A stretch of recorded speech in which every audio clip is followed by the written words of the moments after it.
आज हम पार्ट 3 पढ़ेंगे। इससे पहले हमने पार्ट 2 पढ़ा जिसमें जनसंख्या के बारे में, विश्व की जनसंख्या के बारे में हमने पढ़ा है।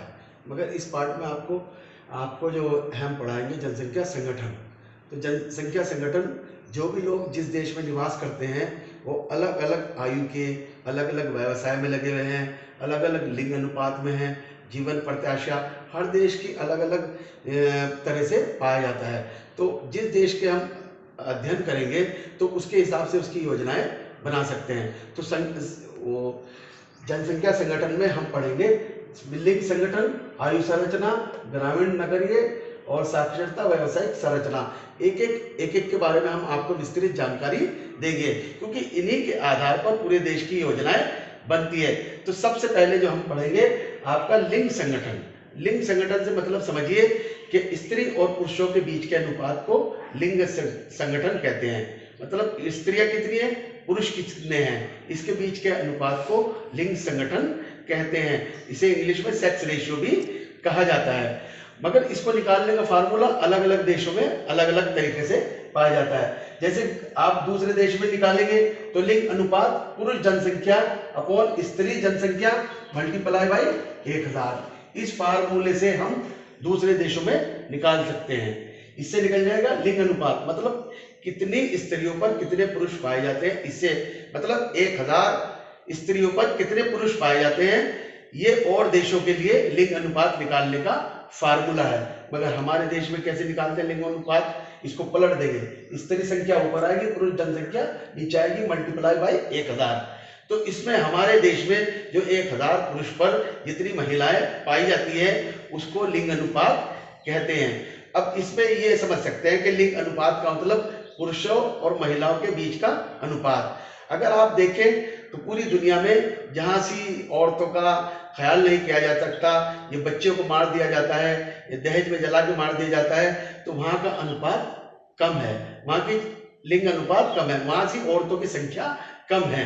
जैसे आपके बांग्लादेश, पाकिस्तान, हिंदुस्तान, अरब देश, इन देशों में लिंग अनुपात मतलब स्त्रियों की जनसंख्या कम है। भ्रूण हत्या है, बच्चों को मार दिया जाता है, लड़कियों को मार दिया जाता है और लड़कियों को जला दिया जाता है। लड़कियों की स्थिति अच्छी नहीं है। मगर वहीं आप दूसरे देशों में देखिए तो वहाँ से आप देखिए, क्योंकि वहाँ स्त्रियों को समान शिक्षा दी जाती है, उन्हें बराबर से समझा जाता है, इसी वजह से वहाँ से स्त्रियों की संख्या ज्यादा है। वहाँ पर जितने पुरुष हैं उनसे ज्यादा जनसंख्या पाई जाती है। अब अगर कई देशों का हम एग्जाम्पल ले सकते हैं तो लाटविया एक देश है जहाँ से महिलाओं की जनसंख्या ज्यादा है, और आपका अरब अमीरात है जहाँ से पुरुषों की जनसंख्या ज्यादा है। इसके बाद आते हैं आयु संरचना। इसके बाद आयु संरचना में क्या है, आयु संरचना में ये है कि किस एज के, कितने एज के वहां से बच्चे और कितने पुरुष कितने पाए जाते हैं। मतलब 0 से, जैसे 14 साल के आयु को बच्चों को शिशु कहते हैं, और 15 से 59 साल के को युवा कहते हैं, और 60 साल से ऊपर को वृद्ध कहते हैं। जिन देशों में जन्म दर ज्यादा होती है वहां में बच्चे ज्यादा होते हैं और वहां से युवा ज्यादा होते हैं।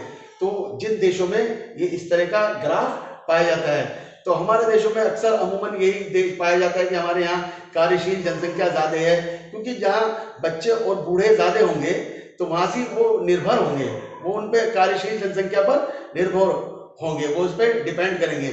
अगर आप इसको देखें तो कई तरह का पिरामिड बनता है, अलग अलग देशों में अलग अलग प्रकार का पिरामिड बनता है। जैसे जहाँ से जन्म दर ऊंची है तो वहां का पिरामिड कैसा होगा, वहां का पिरामिड होगा विस्तारित। विस्तारित का मतलब नीचे से चौड़ा होगा, ऊपर से पतला होगा, त्रिभुजाकार आकृति का पिरामिड बनेगा, क्योंकि वहां जन्म दर ज्यादा है। और जिन में जन्म दर कम है वहां से जो है स्थिर तरह का पिरामिड बनेगा।